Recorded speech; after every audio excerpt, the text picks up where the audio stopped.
సుప్రీంకోర్టులో తెలంగాణ స్పీకర్ పై court ధిక్కార petition దాఖలైంది. ఈ petition ను త్వరగా విచారణకు స్వీకరించాలి అని సీజేఐని లాయర్లు కోరారు. ఫిరాయింపు ఎమ్మెల్యేల అనర్హత పిటిషన్లపై స్పీకర్ ఇంకా నిర్ణయం తీసుకోవడం లేదు అన్నారు.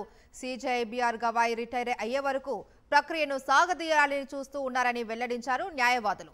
అటు కోర్టు ధిక్కార పిటిషన్ పై వచ్చే సోమవారం విచారణ జరుపుతామని సీజేఐ బీఆర్ గవాయ్ స్పష్టం చేశారు. సుప్రీంకోర్టులో తెలంగాణ స్పీకర్ పై కోర్టు ధిక్కార పిటిషన్ దాఖలైంది. ఈ పిటిషన్ ను త్వరగా విచారణకు స్వీకరించాలి అని సీజేఐని లాయర్లు కోరారు. ఫిరాయింపు ఎమ్మెల్యేల అనర్హత పిటిషన్లపై స్పీకర్ ఇంకా నిర్ణయం తీసుకోవడం లేదు అన్నారు.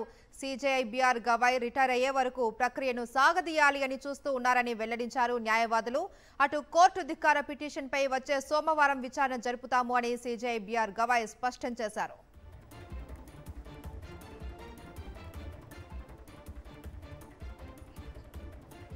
సుప్రీంకోర్టులో తెలంగాణ స్పీకర్ పై కోర్టు ధిక్కార పిటిషన్ దాఖలైంది. ఈ పిటిషన్ ను త్వరగా విచారణకు స్వీకరించాలి అని సీజేఐని లాయర్లు కోరారు. ఫిరాయింపు ఎమ్మెల్యేల అనర్హత పిటిషన్లపైన స్పీకర్ ఇంకా నిర్ణయం తీసుకోవడం లేదు అన్నారు. ఇక దీనికి సంబంధించి పూర్తి డీటెయిల్స్ మా ప్రతినిధి వెంకటేష్ ఢిల్లీ నుంచి లైవ్ లో అందిస్తారు. వెంకటేష్,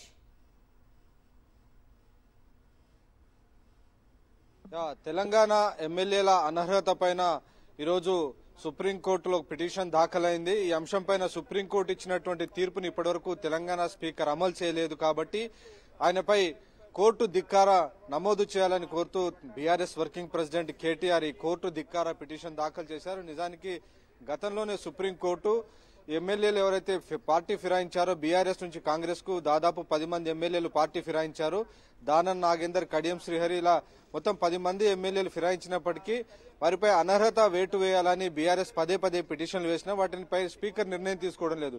దీనిపైన గతంలోనే సుప్రీంకోర్టు విచారణ జరిపి 3 నెలల లోపల దీనిపైన విచారణ చేసి నిర్ణయం తీసుకోవాలని, ఎవరైతే పిటిషన్ నోటీసులకు స్పందించకుండా డ్రాగ్ గనుక చేస్తే, కాలయాపన చేస్తే వారికి వ్యతిరేకంగా నిర్ణయం తీసుకోవచ్చని కూడా సుప్రీంకోర్టు తేల్చి చెప్పింది. సో 3 నెలలకు మించి సమయం ఇవ్వమని, ఆ 3 నెలల గడువు మొన్న 31వ తేదీన అక్టోబర్ 31వ తేదీతోనే పూర్తయిపోయింది. కానీ ఇప్పటి వరకు స్పీకర్ ఈ 10 మంది ఎమ్మెల్యేల పైన ఎలాంటి నిర్ణయం తీసుకోలేదు.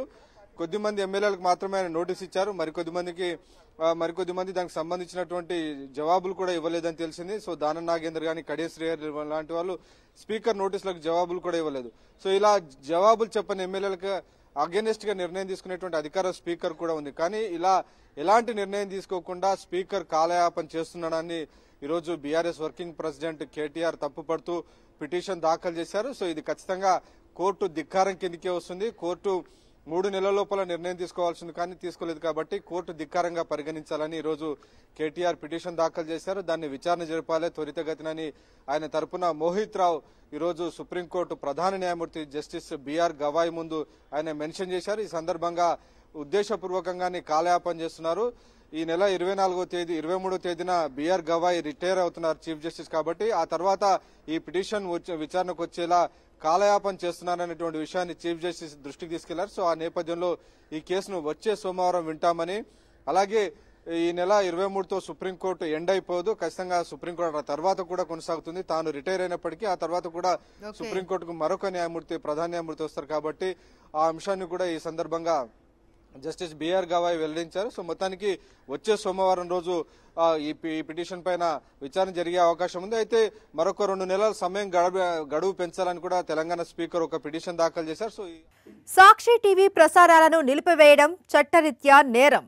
సాక్షి టీవీ ప్రసారాల కోసం మీ స్థానిక కేబుల్ ఆపరేటర్ను వెంటనే సంప్రదించండి. DTH లో, ఇంటర్నెట్లో కూడా సాక్షి టీవీ ప్రసారాలను వీక్షించవచ్చు.